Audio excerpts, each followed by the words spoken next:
to The Game. This is the show where we analyze the game of politics play by play. We have an exciting lineup today of topics and an exciting lineup of guests. I want to welcome the two guests that we have today. We have Monet Flores Bacs, a political analyst and strategic director in Arizona for one of the largest Hispanic center-right organizations. She also holds the title of Miss Arizona America 2025. Monet, thank you for being on the show today. Thank you for having me. Appreciate it. We also have Frank Alley, also a political analyst, a conservative political analyst, I'll add, and he is also the international secretary of the Patriots Network. Frank is someone who you can always catch on various shows, but also just traveling throughout Latin America, has a real good grip of the situation down there. All right, before we kick off, I want to give a rundown of our lineup of topics. Today, we're going to be talking about the heating up that we're seeing in the New York mayor's race. Elizabeth Warren was in town. She was there to endorse Zoran Mamdani, who is leading the race right now, a self-declared socialist, communist by many, but he is in the lead in what seems to be a very, intense race, not only for New York, but for the future of the Democratic Party. We're also going to be talking about something that we saw come out of a summit in Mexico City. We saw Congresswoman Dalia Ramirez say, "I'm a proud Guatemalan before I am an American." A lot of backlash. She is standing firm on her comments. She has a statement out explaining the why behind what she said. Lastly, we're also going to go into news coming out of Make America Healthy Again. RFK is out with new rules that will dictate what folks can and cannot buy for those who have SNAP, what that means for those recipients. We're also going to be talking about the president signed an executive order bringing fitness back to schools and the standards test around fitness and what those means for students and the future in that world. All right, let's kick off with our first topic on Elizabeth Warren. As I just mentioned, the things are heating up in New York. And Monet, I want to go to you.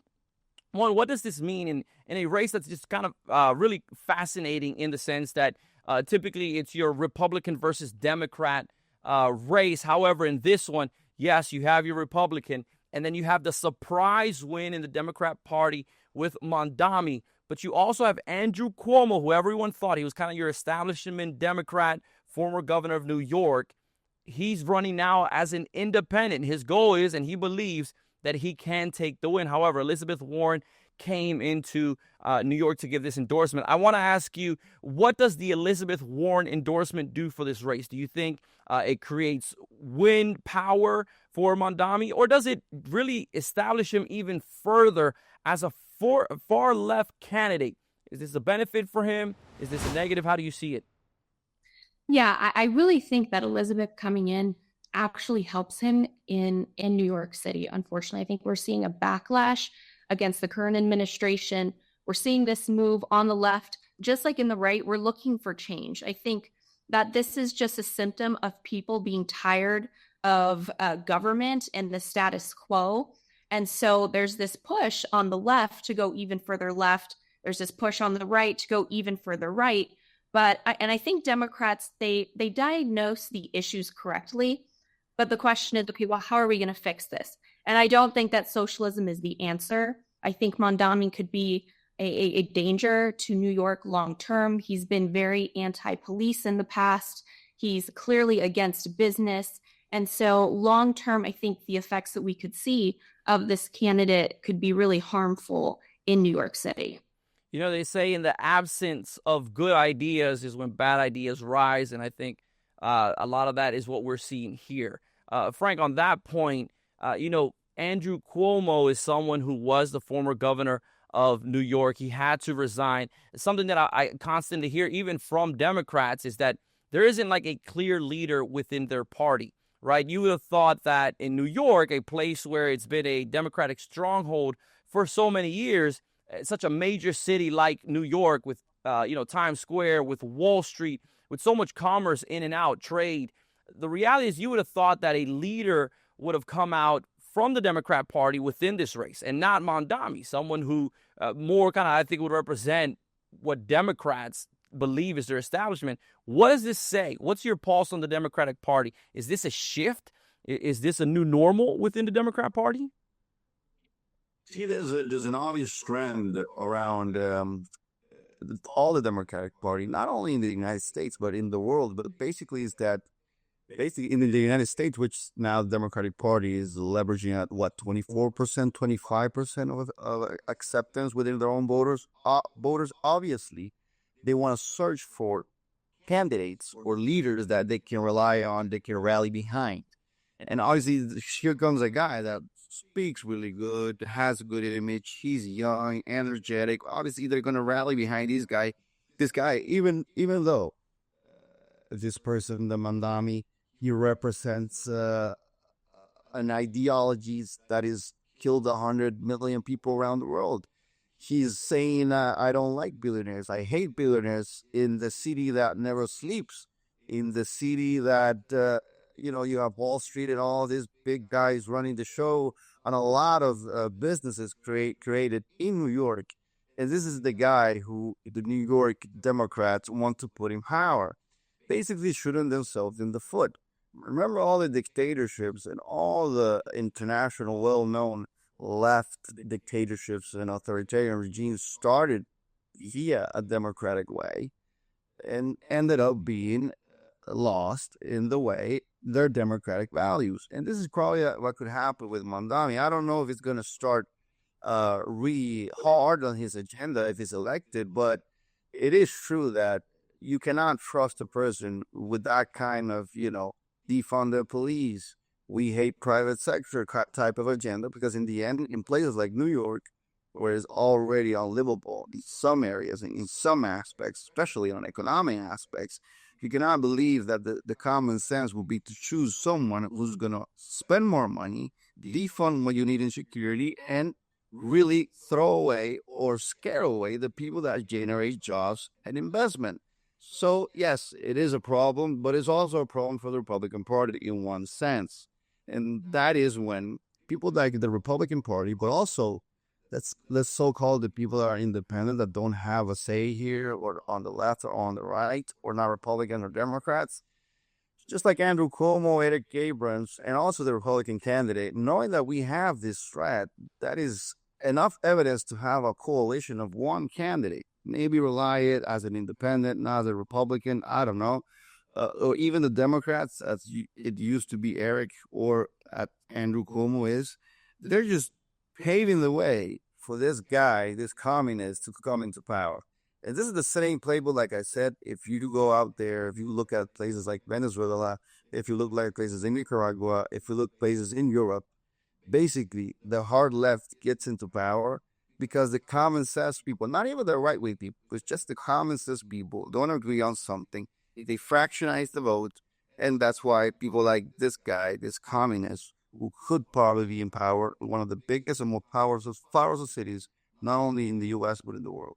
Yeah, not just powerful in the U.S. but around the world. Monet, what does it say that not only do we see high-profile Democrats coming in to endorse him, but we're also seeing a lot of high-profile Democrats stay silent, right? They, I think, understand that there's a little bit of a battle of the soul for their party going on now. Look, Elizabeth Warren, Bernie Sanders were kind of pioneers when it comes to people who self-identify as socialists and are elected officials, very high-profile elected officials. But then we saw the waves of folks like Alexandria Ocasio-Cortez, members of the Squad, who are now members of Congress. There's been a rise in elected officials who are part of the Democratic Socialist Party, approximately 200 or so across the country.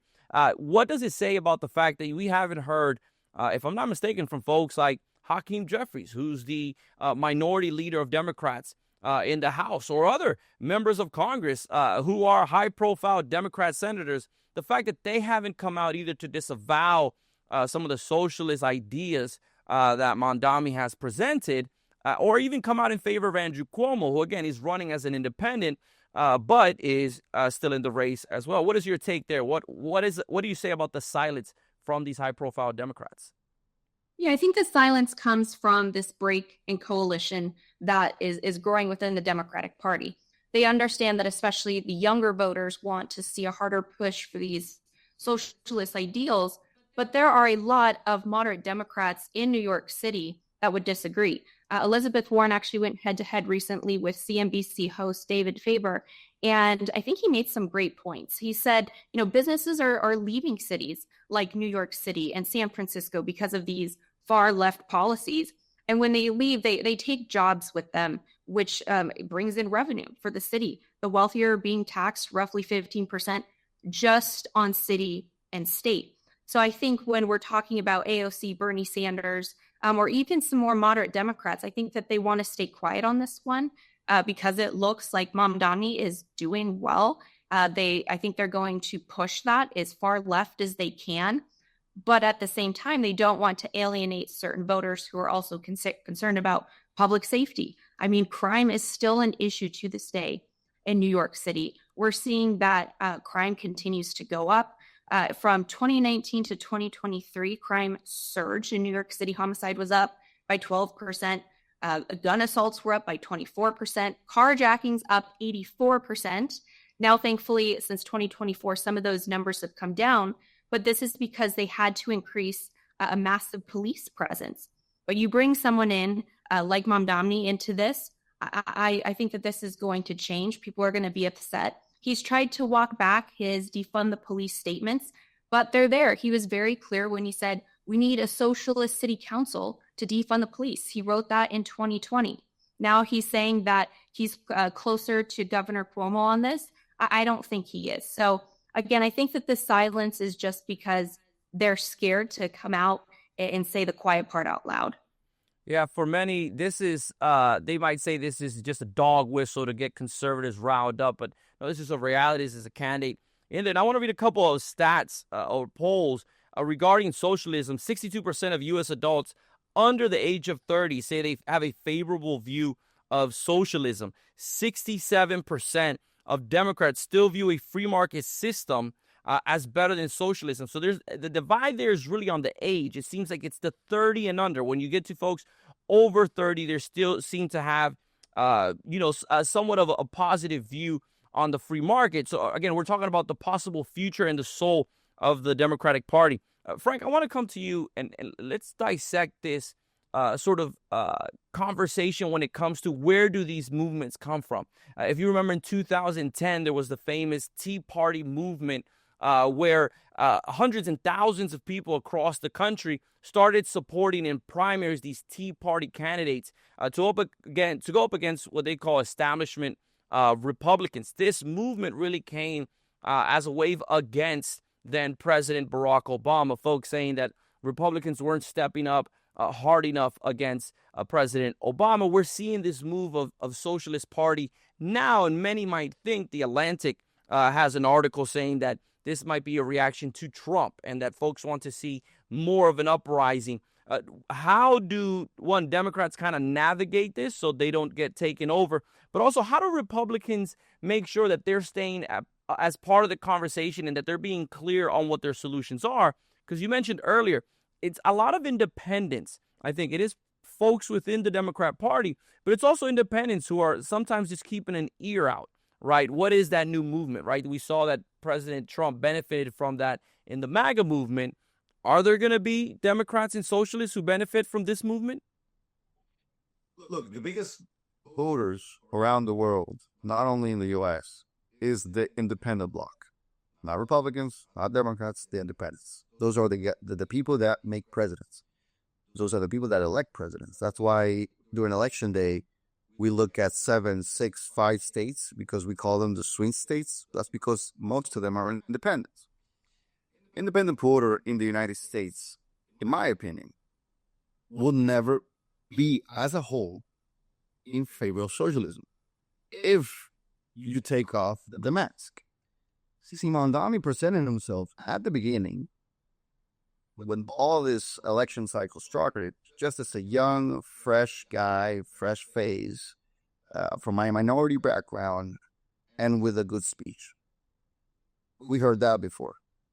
Almost 2008, right? And then when he was in office, the same guy we heard from in 2008, we saw a cultural shift in the United States. See, the left and the socialists have been very good over the years in history to switch their way of selling their agenda which in the end, it leads to poverty and despair. But they have better ways now than before to sell that agenda. Before, it was an economic debate, right? Rich versus poor, the elites versus the underprivileged. But that agenda and that way of speaking has changed because they realized that people that were poor did not want to remain poor and want to become and have a better life for them or for their families. And the only way to do that is through capitalism, investment, jobs, innovation, and private sector, not the public sector. They saw that trend. They were losing. This was like the classical left and the classical right. And they switched, and they had the biggest power when Obama came to power in the United States in 2008, in the cultural sense. Because this is the cultural war, right? The minorities, fat versus thin, old versus young, black versus white, men versus women. This is the way now the left has been selling itself for the last decade or so. But then came Donald Trump and the counter-revolution movement on the cultural battlefield, right? But now we have this guy as Mamdani, who's also selling himself in a mix of all that in between. And, you know, the Democrats, if they were not in the situations they are right now, with a 24% approval rating, with people leaving their states governed by them, with people leaving the Democratic Party, half of Trump's cabinet was Democrat a long time ago. You got to understand that.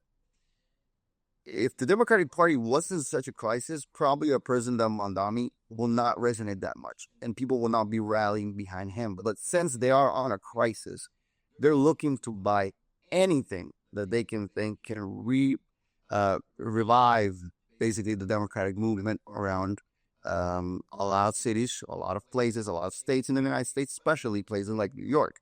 You said something very interesting about the polls about people's opinion about democratic socialism or whatever, if that really exists, which I don't think it exists. Socialism is a cancer. It's never going to be democratic. But in the end, you'll also see a trend and a shift of Gen Z voters. Gen Z voters, which is one of the youngest generations we have right now, are basically shifting to the right. 58% of men, of Gen Z voters, voted for Donald Trump. And then we see trends also in the Hispanic movement. 45% of the Hispanics, members never seen before, gave to it in the last election votes to Donald Trump. And out of those 55% of men, Latino men, voted for Donald Trump.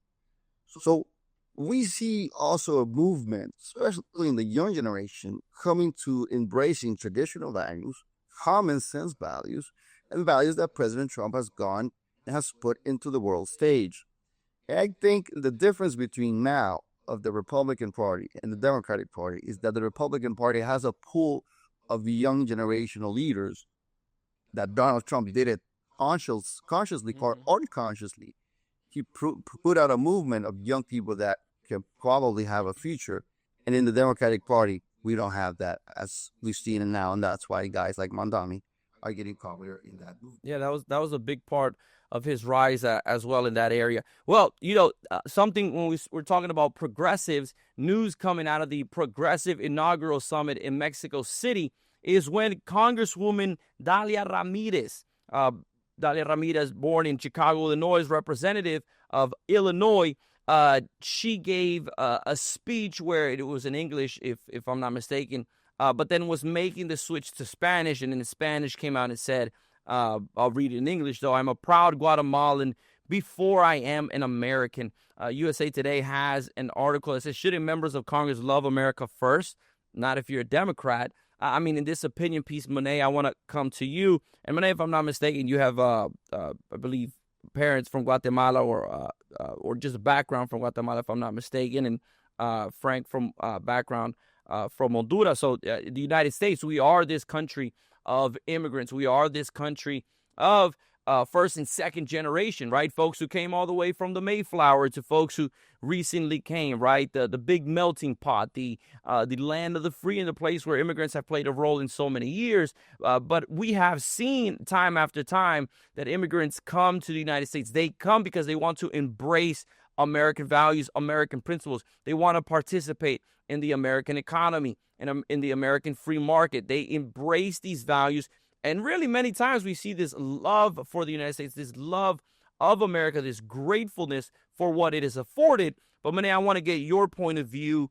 What's your reaction to this verbiage that she chose? I'm a proud Guatemalan before I'm an American. Yeah, this is incredibly dangerous. She's an elected representative, and she swore an oath to this country and to her constituents. I'm also Chipina. I have dual citizenship with Guatemala and America. My father's from Guatemala. On my mom's side of the family, they came here on the Mayflower. So I feel like I have a beautiful melting pot combination of all things that makes America wonderful. However, it is so dangerous to have this worldview that America is against you. I get frustrated at the government every day, right? Whether a Democrat or Republican is elected, I get it. I understand that she's just voicing her frustration. She has the right to do that. But again, as a representative, you really don't, right? Again, your priority should always be to America and its citizens, the people who voted for you. My dad worked so hard to come to this country. He gave up everything. At one point in his life, he chose to be homeless, to stay here, rather than to go back home, because he knew that the opportunities in this country were far greater than not in his homeland. And I have a citizenship in Guatemala. It's a beautiful country. I would never disrespect that country. But I'm especially not going to disrespect the land that has given me this incredible, a God-blessed life that I have, right? And everything that's gone into this country, all of the rights that we have. The fact that she's even able to say that, the fact that we can even be on this show today and express these beliefs is because of the freedom we have in this country. So, again, as a representative, to go out there and say that I'm prioritizing another country before America, I think that's deceiving. It's deceptive. And again, when you have young minds, what are we saying to the next generation of people? That it's okay to hate your homeland. That is, again, that's just dangerous long-term. No matter what you believe, whether you're on the right or the left, we need to prioritize this country. Yeah, 100%. Frank, I want to go to you and get your take. Monet made a really good point. I mean, the members of Congress, they swear an oath, right? They say, I do solemnly swear to support and defend the Constitution of the United States against all enemies, foreign and domestic. Excuse me. There's an alliance. There's a swearing that they do in this space. Frank, I want to hear from you. What's your take on this conversation? Look, I agree, Monet, and you. This is a very dangerous trend, but it's not surprising. This is a socialist playbook 101. Renounce your citizenship. You don't have borders. You're gonna have a place you're at. You gotta have sovereignty. You just have basic globalist ideas, right? This ideological shift of there's no borders. Then you have things attacking your Christian values. And we've seen that in the Democratic Party and especially on the left, on the hard left, how they attack Christian, Catholic values organizations that blue also get into politics. So what is the danger here is that you end up like England. Look at England. England is recognizable. For 2 years, the birth name that was most popular and famous in London is Mohammed. In London.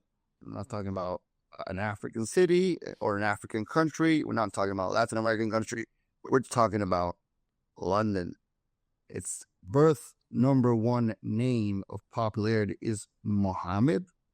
And then you have a cultural religious shift in places like Europe, when they have this immigration problem, huge problem of insecurity and immigration disaster. The difference is that the U.S., most of its migration comes from Latin America, in which we share a lot of culture, Christian background and values and everything.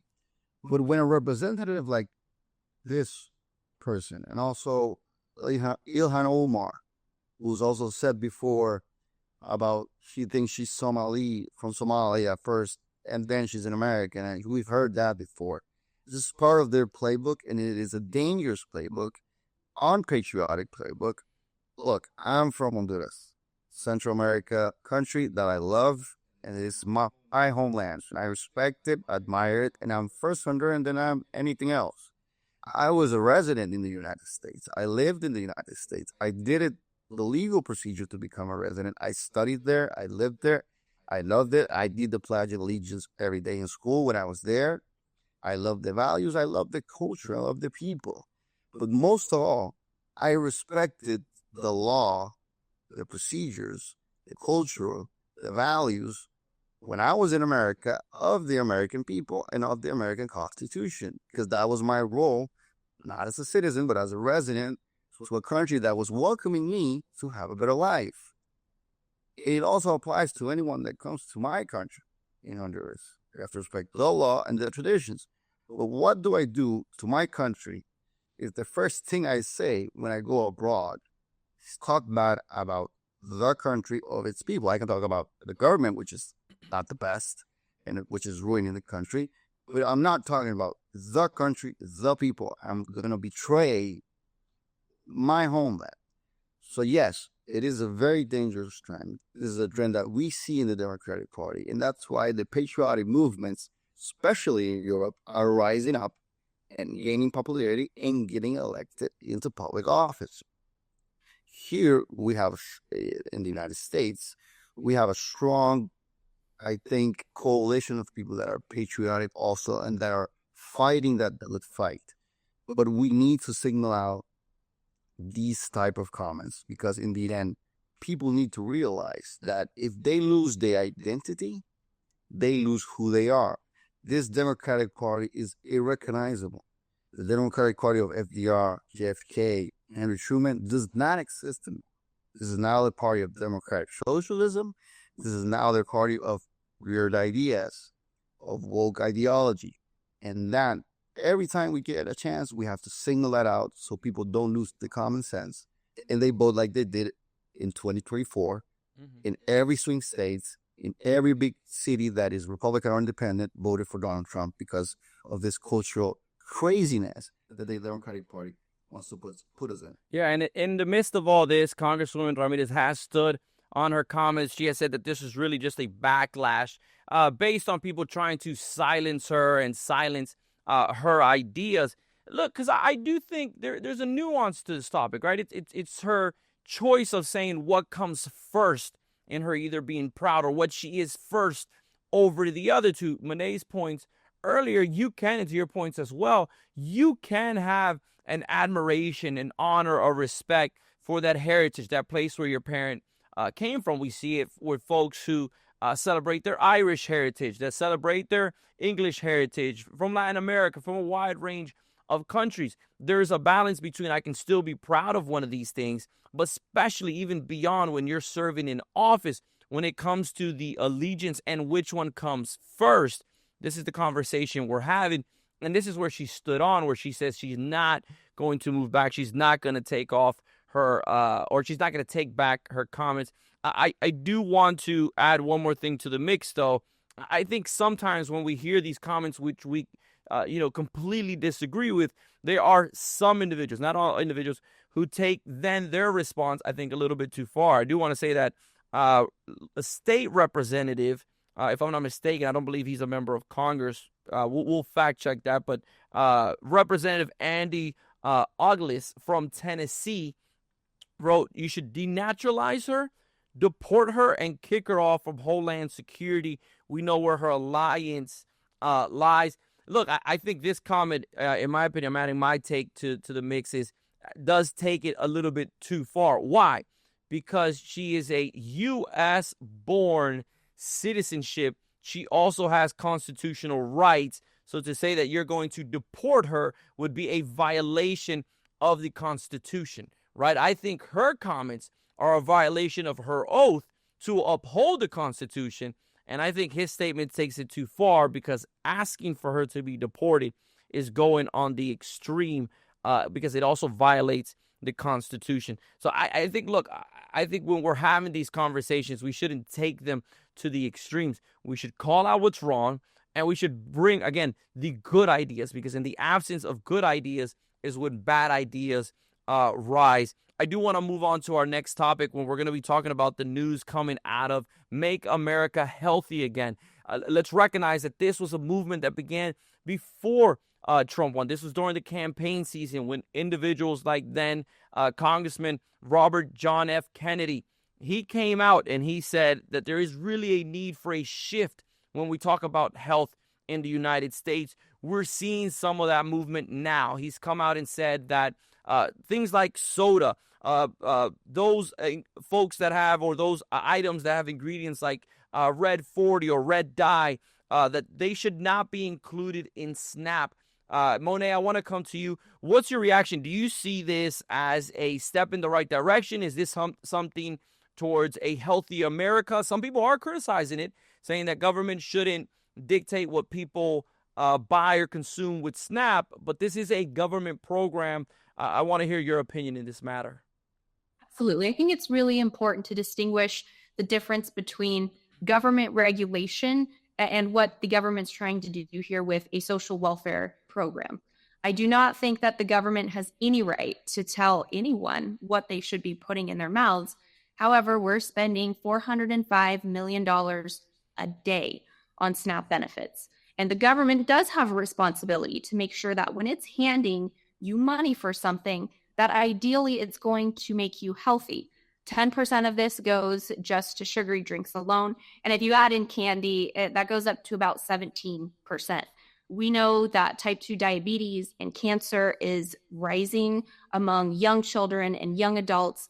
And so this is really dangerous long term. And we know this stuff, right? Especially, I would say, in the last 10 years, we've seen a massive change in a paradigm of people understanding this stuff isn't good. I can speak, with my own experiences. I have battled a thyroid disease, and dietary change alone has been what keeps me going every day, right? Eating organic, trying to be clean. And again, I don't think that this is government overreach, because the government really shouldn't be involved at all. However, it is now, and it's something that we're faced with. I'm excited to see RFK's new guidelines that come out. The last guidelines that came out under the Biden administration were about 400 pages long. These new dietary guidelines, RFK says, that are coming out at the end of September should be just about 5 pages. It should be very simple. And I do think that, again, if the government's going to get involved, it has an obligation to recommend things that are healthy.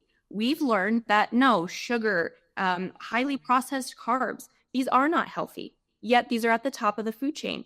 And these dietary guidelines do absolutely matter, because it affects our schools, the lunches at schools, the food that our military individuals eat every single day, and even at prisons. So this isn't just about, what we eat every day and the government wanting to come in and say what everyday Americans are eating. No, this is about our taxpayer dollars and where those are specifically going. And then also, what are the next generation eating? I think that the government absolutely has a vested interest in ensuring that children are taken care of. And again, when we have these, in Europe, the red dye 40, yellow 5, yellow 6, these are all banned. And I'm not suggesting that we should regulate in the same way as Europe. In fact, I don't think we should at all. But I think the government should stay out of it altogether. And if it is going to be involved, it shouldn't have Fruit Loops at the top of the food pyramid. Yeah. And Frank, I want to ask you, on a similar vein, another set of news coming out of the White House when it comes to the topic of health was the president's reinstating the presidential fitness test. This was a test that was dismantled under the Obama years. It was a test that previously, I think, had been in the United States for a century. We're talking about running the mile. We're talking about push-ups. We're talking about the health stamina of the American student. What's your opinion on President Trump signing this executive order in the midst of, you mentioned earlier, we are seeing this sort of cultural fight of body image, of health, of nutrition, this one specifically focused on health and fitness. What's your opinion here? 70% of Americans are obese, but only about 40% of Americans are adults that are obese. So we have a lot of children. We have a lot of young generation having chronic diseases because they are obese. And according to the statistics, the U.S. is the fourth most obese country in the world. That is not a small statement if you put it into numbers of population, land mass, etc. The fourth most obese country in the world. This is not a natural trend, and this cannot be going on in the U.S. because it will lead to more deaths. It will lead to more complications to the future generations. And what President Trump is doing is basically doing, and this is very intriguing when we go back to what I said earlier before about this is not the Democratic Party that of the JFK generation and everything, because one of the first presidents who really took on physical fitness programs and innovations and projects was basically John F. Kennedy. I remember he had a really nice fitness program around the U.S. And now another Kennedy is following up on that with a new administration, but with a Republican administration. It is because we need to go back to those roots of, having a good physical test since you're young until you graduate from school, high school, or even college. Because we need to have a new generations of Americans who are fit, who are healthy, but not only fit, but they also eat right. Because you can go to the gym every day. I mean, Wadi, I think you sometimes go to the gym. I don't know, but I'm working on it. You're working on that, but you also need to eat healthy, right? I mean, the doctor or everybody that knows about this stuff tells you it's not only going to the gym, it's also what you eat, what you put in your mouth. And I think it's very important that the U.S. government steps in and, like Monet said, not as a regulatory body, but as a prevention body. But also, if we're putting taxpayer dollars on this, it's very important that we are what we preach. And on the top of that food chain, on the top of what we're giving out on food stamps or everything, we're not giving food that is toxic, and that in the end, it's going to cost you double of what you're investing. Because if today you're investing public money in public funds to invest in food stamps or food that is chronically complicated for a young person or for anyone, in the end, that same person you're going to have to take care of in the future when his body or her body is not reacting good to all this food that was placed years before. And that is more money, public funds, but now in the aspect of prevention or taking care of someone that's unhealthy because of their body weight, or they have a chronic disease because of what they ate. So in the end, if you're spending public money now on junk food or stuff that's not really good, you're basically gonna spend double in the future. So I think this is a good program. I think President Trump and Robert F. Kennedy Jr. are really tackling this subject head on, which is not an easy subject. The lobbying on this in Washington, D.C. and around the U.S. is huge money. I mean, the pharmaceutical companies are one of the biggest also, lobbying, buying partners around the U.S. And you have Secretary Kennedy going after also this massive vaccine movements that sometimes we get vaccines that are not really tested. People say that he's anti-vaccine.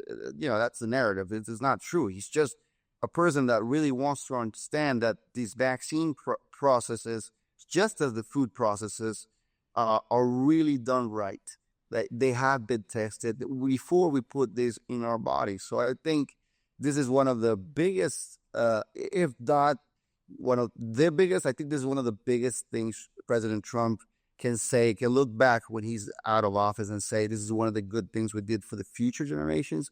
I know it doesn't have much media impact right now, but for future generations, they will probably be thankful for everything Mr. Secretary Kennedy and President Trump is doing on this subject. Yeah, Frank, that's a good call. We're seeing a lot of shifts, even in the FDA. The chairman was in New York this week, gave a speech on how they're shifting and they're making sure that these companies, one, that there is clear guidance on what is it that they're putting in their food, what is it that the American consumer is actually eating in this phase. He wants to make sure that the United States, again, the consumers have information and access so they can make those decisions. He says there's certain areas that they're not going to be mandates. There's certain areas where we just want to make sure that you can make an informed decision. I do think this will continue to be a space where a lot of the sort of legacy of the Health and Human Services Department will have its impact. Now let's go into overtime with a couple of quick takes. I want to get just a quick reaction. Monet, I'm going to start with you. Trump is pushing for banks to have a little bit more regulation when it comes to the way they do banking, because he said there have been practices that have political bias. He says that there's been discrimination against conservatives. Is this something that you think we need? Is this something that banks are going to have to comply with when these executive orders come in? Look, we should always be careful when the government says we need to start regulating. However, my husband owns some firearm-related businesses, and he's personally dealt with discrimination at banks and especially with payment processing companies. If this was, 100 years ago and we were truly living in a free market society where we had freedom of association and I could go open a bank fairly easily and then other people could choose to bank with me than a different bank, sure, I think that we can have that conversation. However, when we're faced with what the facts of the matter are, that there is some discrimination, like I mentioned, especially with payment processing companies, yeah, I think that the government's going to have to step in and say, no, that's unacceptable, right? Because what happens long term when people can't use payment processing companies, when they can't go to banks? So overall, I'm skeptical when the government steps in, but at the same time, the government has created these bank monopolies and it needs to be addressed. And Frank, I want to get your take. Bloomberg has an article out that the Honduran candidate for president from the Conservative Party was in Washington last week talking about the situation in Honduras. Honduras currently has a socialist leftist president, which he is hoping that party loses in November, that he takes the lead. He's saying that they need to increase the alliance between Honduras and the United States. What's your quick take on this topic? 100%. Honduras is my home country. Is really run by one of the worst presidents, and if not the worst president in history, and a family that is linked to narco trafficking. And the agenda of the conservative candidate in Washington was really clear: have an American allied president, stop the Chinese rising in Latin America, especially in places like Honduras, to maybe aligning ourselves and analyzing the possibility to go back and have an alliance with the Republic of Taiwan, switching from the China one China policy, switching to the Taiwanese Republic that was alliance with us for all of its existence. And also on the migration issue, all the people that are being sent back to Honduras, that these migrants, and most of them can have enough skills to do a lot of jobs in the country, and we can use that, skilled workers that we're getting back as migrants to put them into startups, to put them into innovation hubs, to put them also into private sector jobs that we can align with the private sector to make them work, because obviously their skill levels or their knowledge has grown over the years, and we can use that knowledge to expand our economy. So switching, that sometimes negative things about migrants coming back to our countries, we are very welcoming of them back in our countries, but also for them to be useful in the economy and for their families and to have better lives. So yeah, in the end, Honduras is facing in elections in November. And I think one of the oldest allies of the United States, which is in Central America, is Guatemala, Honduras, and other countries. We take a look, because in the end, it will impact every decision around its neighbors, especially the U.S., as we look up as a big ally in the region. And what we want in each of our countries, in the U.S., Central America, Latin America as a general, is our people to stay in our countries, to live a happy life, to live a better life for the future of generations, but to also have good relationship with the United States, which we also look up to in economic and political ideals. Yeah, and I'll note that President Trump actually excluded Honduras as one of the countries on a lot of these tariffs that were announced, as a symbolism, I think, of the historic alliance that they have seen there. And I think the administration is also hoping for a shift this November when it comes to the Honduran presidential elections. Well, folks, there you have it. A special thanks to Monet and Frank for the analysis on these topics, and a special thank you to you for joining us on this show of The Game, on this episode of The Game. Make sure to join us next time. We'll be here.